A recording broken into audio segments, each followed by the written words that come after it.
l'élévation spirituelle t'oblige forcément à passer par des épreuves. De toute façon, tu n'as pas le choix. Dans toutes tes existences, tu auras à passer des épreuves.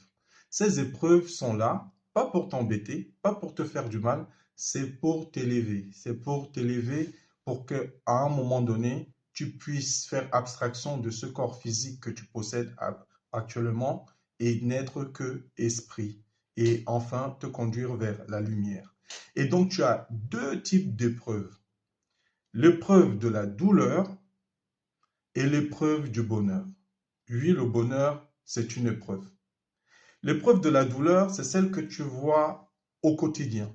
Tu es malade, il n'y a pas besoin de midi à 14 heures pour savoir que c'est une épreuve. Tu es douloureux. Et avec cette maladie, ça te permet d'être dans l'empathie. Parce que tu sais ce que ressent aussi une autre personne qui est dans la maladie. C'est pour ça que dans beaucoup de religions, dans beaucoup de spiritualités, on te dit aime ton semblable comme toi-même. Ce n'est pas juste une parole biblique, c'est une parole universelle de sagesse. C'est pour te permettre de t'élever. D'ailleurs, dans beaucoup d'autres spiritualités, on te dit même d'aimer même tout être vivant comme toi-même, même la petite fourmi. Donc, le but, c'est que tu puisses avoir un maximum d'empathie pour les autres, pour tout être vivant.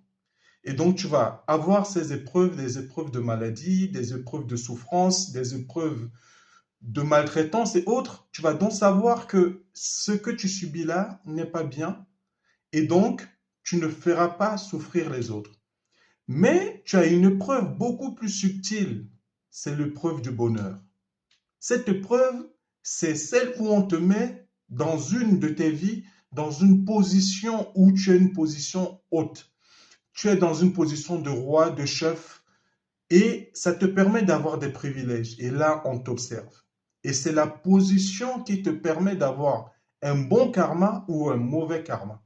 On t'observe comment, avec tous tes privilèges, comment tu avantages les autres ou tu les écrases.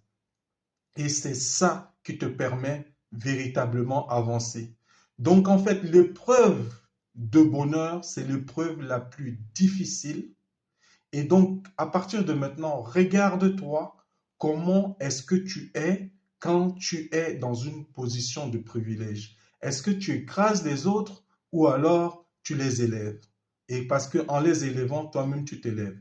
Dis-moi ce que tu en penses en commentaire, on est ensemble.